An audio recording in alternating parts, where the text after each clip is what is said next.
Earlier, we learned about the importance of your heart survey results, but now we're learning how we can help our heart health by starting with what to eat. So Julia Zampano is here, registered dietitian with the Cleveland Clinic. Always wonderful when you're here. I'm always happy to be here. And this is one of those things, like this is a cure or a preventative kind of thing where you don't have to, you're not really going out of your way, you're just doing the right thing. Absolutely. There are 4 main nutrients we're focusing on today that support heart health.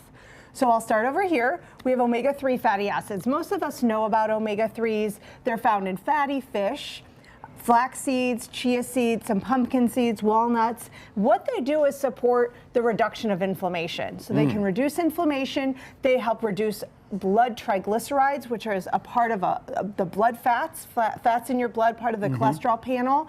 So that's very important to reduce your heart disease risk. How does inflammation present itself? So we're talking about preventing Great this. question. Yeah. You know, it's kind of this silent killer. Inflammation presents in so many ways. We know of inflammation when we may fall down the stairs, we bump our leg, our leg's inflamed. Right? Then you get a bruise. That, right? We get a bruise, it's red, it's inflamed. But inflammation happens internally, and it might look in the forms of heart disease. It presents as disease.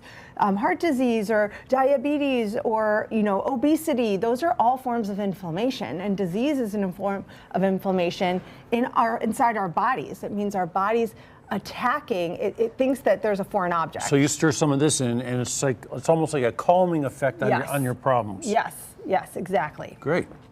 So then there's soluble fiber. So soluble fiber binds around bile in our guts, and bile is composed of cholesterol, so it helps remove it. The elimination, natural eliminator of cholesterol. Absolutely, yes. So we have soluble fiber and oats are a source of soluble fiber, and berries, and apples and pears and sweet potatoes. So this works like an absorption kind of thing. Yes. When you put it with water, it creates like a gel, a gummy gel. That's what that gel binds around the bile in our guts. And the strawberries move it along. Yes. There you go. Move it along. I'm learning things. Yes, this all moves along. Then we have potassium. Potassium is a mineral that's very important from a cardiovascular standpoint. Helps with muscle contractions, and our heart is a muscle. It also helps pull fluid out of our cells. So it helps better manage fluid retention and blood pressure. So it's been very supportive in that sense. So it's a chemistry thing. Yes. Potassium is found in tomatoes and oranges, avocados and bananas, and potatoes, of course. And lastly, we have polyphenols. So polyphenols are a fancy word that includes plant compounds that act as antioxidants in our bodies.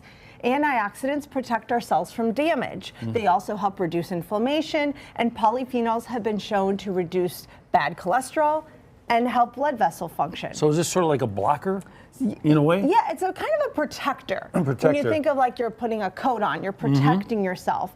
So things like cocoa powder and coffee and dark chocolate, green tea, extra virgin olive oil, pomegranates, berries, they're all sources of polyphenol-rich foods.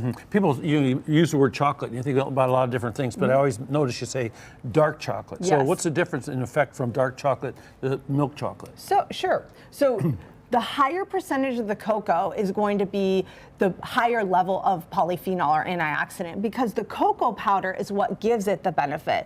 So when you're higher percentage, you're going to get more of that boost. When you're lower percentage of cocoa, like when you're doing more milk chocolate, it's a pretty low percentage, less than 50. A lot of sugar, less than 50% cocoa. We're aiming for 70% cocoa or greater. Here we have a 90%, if you can tolerate that, very high in that antioxidant capabilities. Okay, so these are all the good things to do, and to remember, what's probably the worst thing that people do every day in terms of eating in their diet that they could just do without?